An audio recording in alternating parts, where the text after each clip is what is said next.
I never expected the quietness of a missing invitation to be louder than any insult. It was Christmas Eve. My hometown glowed in the same warm, amber lights I'd known since childhood. But my name, Natalie Cross, was nowhere on the guest list. The annual Cross family celebration wasn't just a party, it was tradition status and legacy. And for the first time in my life, I wasn't invited. They didn't call. They didn't ask where I was. Maybe they assumed I was still freelancing somewhere out west, chasing little dreams while the family empire expanded without me. Maybe they believed I'd given up. I didn't. I just stopped needing their permission to become something more. My name is Natalie Cross. I'm the founder and CEO of Solvra Energy, one of the fastest growing energy consultancies in the American Southwest. I built it from scratch. I hid behind silence, watched from the shadows. And when the moment came, I took the seat they never offered me at the head of the table. If you've ever been underestimated by people who should have seen your worth, first stay with me. This story isn't just about revenge, it's about quiet power finding its voice. The first snowfall of December came early that year. I remember watching it through the window of my apartment, flakes dusting the fire escape, coating the traffic lights, softening the harshness of the city. There was a time I loved this season not for the presents or the tree, but for the predictability of it all. In the Cross family, holidays were sacred. You didn't miss them, and you certainly didn't forget to invite your daughter. But that year, the invitation never arrived. At first, I told myself it was an oversight, a missed email, a lost card. Families make mistakes, right? But then I saw the photos, a long table glowing with candlelight. My uncle's booming laugh caught mid-toast, my cousins beaming in crimson dresses. The place cards were visible in one shot, each name carefully written. None for me, not even one tucked at the far end like they used to do when I was the quiet one who always read too much. I called my mom. She didn't pick up. I waited a day, then another. Still silence. It wasn't just an accidental omission. It was a decision. A quiet excommunication wrapped in garland and good intentions. There's a strange ache that comes from being forgotten by people who once tucked you in at night. You start questioning everything you're worth, your place, your story. But that's the thing about silence. If you sit with it long enough, it becomes a mirror. And what I saw wasn't a failure. It was someone they no longer recognized. Not because I had changed, but because I had grown. That missing invitation became my clarity. It wasn't rejection, it was redirection. And as the city lights flickered to life that evening, I opened my laptop and began outlining a merger proposal I knew they'd one day beg to read. They had their dinner. I had my plan. And that plan would take me back to a boardroom they didn't know I controlled. The journey wasn't about proving them wrong. It was about finally choosing to prove myself right. And that began not with a knock at their door, but with the door they never opened. I was born into a world where oil didn't just power engines, it powered reputations. In Westford, Texas, the Cross name meant something. My grandfather started Cross Petroleum with a single rig and a stubborn belief that grit could drill through anything. By the time I was 5, our family name was etched onto gas stations' charity plaques and the town's only Little League stadium. But from the very beginning, it was clear that legacy came with a script, and mine had already been written. Boys were trained to inherit. Girls were trained to support. My cousin Jordan, 2 years older, effortlessly charming and natural with numbers, was introduced at family gatherings as the future CEO. Meanwhile, I was Natalie the reader. I loved science fairs. I sketched wind turbines in the margins of my notebooks. But those dreams were treated like hobbies. Oil built this family, my father often said. No sense in fixing what isn't broken. I wasn't trying to fix it. I just believed we could build something better. I remember one Thanksgiving, I presented a school project on renewable energy to the adults around the table. They chuckled politely. One aunt patted my hand and said, "That's sweet, honey, but real business is built underground." That line stuck with me. Real business. As if possibility didn't count unless it came wrapped in tradition. As if vision didn't matter unless it came from someone wearing a monogrammed suit and a last name they were proud to pronounce in boardrooms. It took me years to realize that legacy isn't just about inheritance. It's about belief, who is allowed to have big ideas and who gets told to stay small. And for most of my life, even I believed them. But something inside me, some quiet engine kept humming. Walking away from Cross Petroleum wasn't a dramatic exit. There were no slammed doors or tearful farewells, just a quiet resignation email, a cardboard box of desk plants, and the dull sound of my badge being turned in at reception. I left behind a stable role in the strategic development department, what many would have called a dream job. Good salary, clear path to promotion, and a last name that opened most doors before I even knocked. But what they didn't see was how suffocating it felt to build someone else's future using ideas that weren't mine. I started Solvra Energy 3 weeks later with nothing but a secondhand laptop, a used desk I bought on Facebook Marketplace, and a $100 website template. I set up shop in a garage behind a friend's print studio where ink fumes mixed with ambition and Wi Fi barely reached the corner wall. Most days I worked in silence, cold coffee, cheap legal pads, no clients, just convictions. My first proposal was rejected within minutes. The second ignored entirely. But on my ninth pitch, a small real estate group in Flagstaff agreed to let me consult on solar panel feasibility. I treated that job like it was NASA. I stayed up nights creating custom projections, studied regional energy credits, and called every supplier within 5 states. When their building went net zero in under 6 months, they referred me to 3 more clients. That's how it started, not with noise, but with persistence. There's this myth that startups explode overnight, but most are built brick by brick, disappointment by disappointment. I didn't have investors, I didn't go viral, I just kept showing up, even when no one was watching. And still, I didn't tell my family. Not because I was ashamed, but because I knew the conversation: freelancer, consultant, cute project. They wouldn't ask about the metrics or growth curves. They'd ask if I needed a real job. So I let the silence grow, not out of fear, but out of strategy. There's a strange power in being underestimated if you know how to use it. While my family assumed I was bouncing between odd consulting gigs, I was quietly building a network of clean energy partnerships across the Southwest. I wore the mask of failure because for the first time in my life, it gave me freedom. Freedom to take risks without being scrutinized. Freedom to learn without defending every move. Freedom to grow without having to explain why I wasn't doing it their way. Solvra didn't start with headlines or handshakes, it started with deliberate invisibility. I operated under a modest LLC name, listed no executives publicly, and built a client list using referrals and private introductions. One of my first large contracts came through a company I'd cold emailed 4 times. They signed after realizing my projections saved them $400,000 in annual costs. Still, I never added it to LinkedIn. Not because I wasn't proud, but because I wasn't ready to be seen. Most people rush to show success. I did the opposite. You see, when you grow up in a legacy family, the moment you look like you're doing well, they want to reclaim you, shape you, attach their name to your win. I didn't want that. I wanted Solvra to stand on its own, not as a cross initiative, but as proof that vision and value didn't require a pedigree. So I played small outwardly. I rented a shared workspace near a used bookstore. I drove a secondhand Prius. I declined industry panels that asked for bios. Meanwhile, my firm quietly acquired holding stakes in 2 mid-sized battery tech companies and formed a shell venture called Lumion Grid, a company that would soon become the key to everything.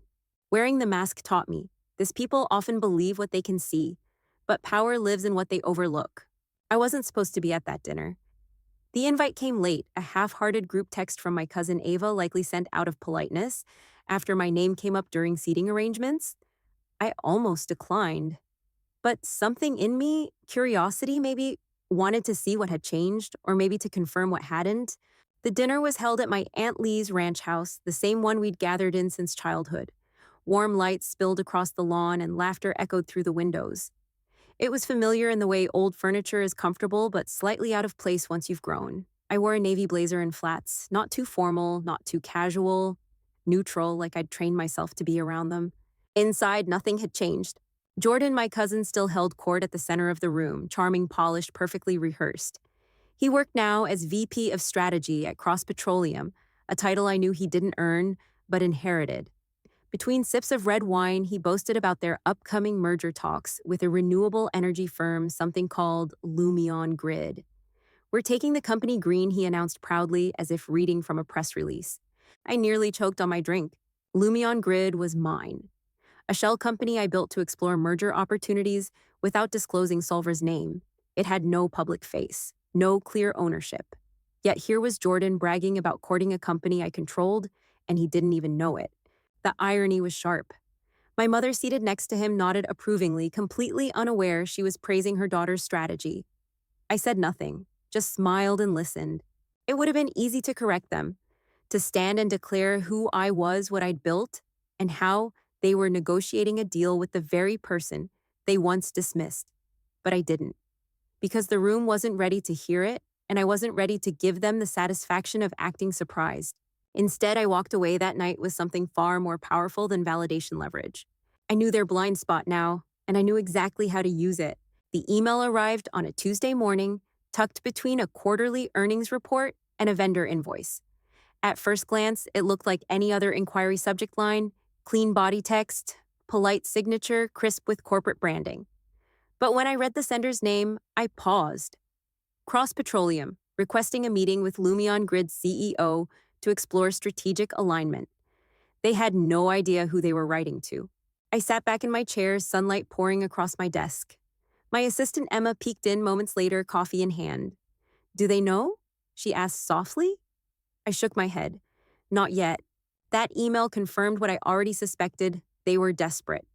Cross Petroleum had been bleeding capital for nearly 2 years, refusing to adapt slow, to modernize too loyal to old models. I'd been tracking their decline through public filings and client whispers. Their merger interest in Lumion Grid wasn't innovation, it was survival. I agreed to the meeting without hesitation. For weeks, I had quietly positioned Lumion Grid as an attractive target: lean, tech-forward, renewable-focused, and just out of reach. Now they came knocking, not realizing that the company they were trying to acquire was built by the very woman they once dismissed as a freelancer. It's a strange feeling reading a message from people who never saw you asking for your help. Not out of remorse, but out of necessity. There was no apology, no acknowledgement, just need. And I planned to give them what they asked for, but on my terms. I had no intention of shaming them in a conference room. I wanted them to walk into that room believing they still held the upper hand. That was the lesson: real leverage doesn't announce itself. It lets you underestimate it until it's too late. The morning of the meeting, I arrived at Solvra's headquarters before sunrise. The city outside was just beginning to stir, light traffic, coffee carts rolling into corners, the skyline draped in soft pink hues. Inside our 11th floor conference room was already prepped. Floor-to-ceiling windows framed the horizon, the long oak table gleamed under warm lighting, and each chair had a crisp, leather-bound folder waiting. Emma stepped in with her tablet. "They've arrived," she said gently. "Early, of course." I nodded. "Let them wait 10 minutes. It wasn't about ego, it was about presence. Timing is a language, and today's silence would speak volumes. At precisely 10:00 a.m., I opened the frosted glass doors. 8 familiar faces turned toward me. Jordan, my father, Uncle Reed, their legal team, and the same board members who once called me idealistic. For a breath, confusion flickered, then disbelief. "Excuse me," Jordan said, glancing behind me. "We're here to meet with the CEO of Lumion Grid." "You are," I said calmly, walking to the head of the table. "I'm Natalie Cross, founder and CEO of Solvra Energy. And yes, Lumion Grid is mine." The silence that followed wasn't angry, it was stunned. The kind of silence that wraps around a room when every assumption crumbles at once. My father blinked, as if trying to rewrite the moment. Jordan shifted, half rising from his chair before sitting again. "This is some kind of joke," he muttered. I opened the folder in front of me and clicked the remote. The screen behind me lit up with financial data, acquisition timelines, and a clear diagram showing Lumion Grid's shell ownership traced right back to Solvra. "This is real," I said. "And you've been negotiating with me from the start." What followed wasn't a confrontation, it was a reckoning. As I walked them through Solvra's proposal, I saw decades of certainty dissolve across their faces. I wasn't cruel. I wasn't loud. I was prepared. And in that moment, I realized power isn't just having a seat at the table. It's knowing you built the table and they never saw it coming. The room was still recovering when I slid the final page of the proposal across the table. "Before we move forward," I said gently, "there are conditions. And they're non-negotiable." No one moved. I could feel the tension shift, not into defiance, but into something quieter: uncertainty. The kind that sets in when the ground beneath you starts to feel unfamiliar. "The merger can happen," I continued, "but it comes with restructuring, immediate, transparent, and permanent." I turned to the slide behind me, a clean chart of leadership roles past and proposed. First, I said the current executive board must resign, not because they're family, but because they've failed to steer Cross Petroleum into the future. My father opened his mouth but said nothing. Not even he could argue the performance metrics displayed on the screen. Second, I said all future leadership roles must be filled through independent search and review. No promotions for the sake of legacy, no titles as tokens of loyalty. If you want this company to survive the next decade, it has to earn its future. Jordan scoffed. You're really cutting us out. I looked him in the eye. No, I'm asking you to earn your way in just like the rest of us. Nepotism had always been the quiet currency in my family. Titles passed down like heirlooms, decisions made in backyards, not boardrooms. But the energy world was changing, and companies that didn't adapt would be left behind. I wasn't destroying our family's legacy. I was demanding that it evolve. Some shook their heads, some stared at the table, but no one walked out. Because deep down, they knew the truth. They'd stopped building something meaningful a long time ago. It was time for a different kind of leadership, one grounded not in names, but in merit. The days after the merger were a whirlwind. Media coverage, industry analysts, press releases that barely scratched the surface of what had really unfolded in that glass-walled conference room. Cross Petroleum rebranded to Solvra Legacy Energy, a nod to the future we were building without pretending the past hadn't existed. Leadership changed, operations streamlined. Our carbon footprint dropped 18% within the first quarter. On paper, it was a win. But not everything could be measured in quarterly reports. It was a Thursday afternoon when Emma gently knocked on my office door. There's someone downstairs, she said, pausing. Your mother?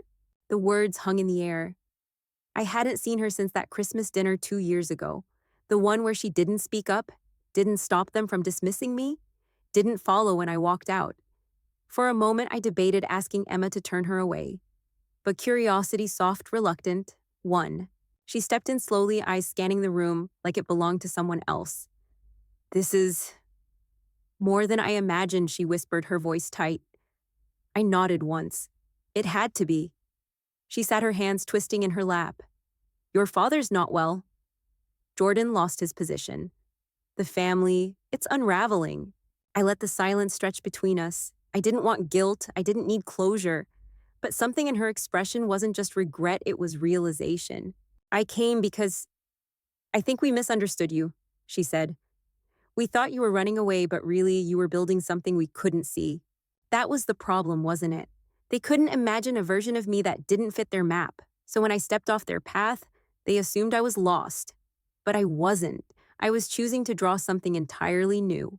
Some apologies come late, others come without the words you want. But in that moment, I saw something softer in my mother's eyes, not validation, not pride, just understanding. And sometimes that's enough to begin again. 6 months after the merger, Solvra Legacy Energy had not only stabilized, it had begun to shine. Our first clean energy hub launched in New Mexico, built in partnership with tribal communities. A wind-to-storage pilot in West Texas exceeded expectations. And our team, once skeptical about absorbing a legacy oil giant, had grown into a culture of shared values, not inherited names. But the moment that stayed with me didn't come from a headline or board report. It came from an email. The subject line was simple. Thank you.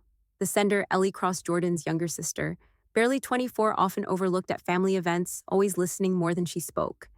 Watching you, she wrote, gave me permission to believe I don't have to wait for approval to start. I just launched a sustainable materials co-op. It's small, but it's mine. I finally feel like I belong to something I chose. I stared at her words for a long time, and then I smiled. Legacy, I realized, isn't just the name printed on a building or the company passed down at dinner tables. It's the ripple you leave behind when you finally step into the truth of who you are. It's not about proving the old guard wrong. It's about building something strong enough that others can stand on it too. I reached for the phone. Emma, I said, schedule a lunch with Ellie and look into her co-op. Not as family. She grinned. As an investor, I nodded, as someone who sees real potential. Because the truest legacy isn't about what we inherit. It's about what we choose to build and who we empower to build after us.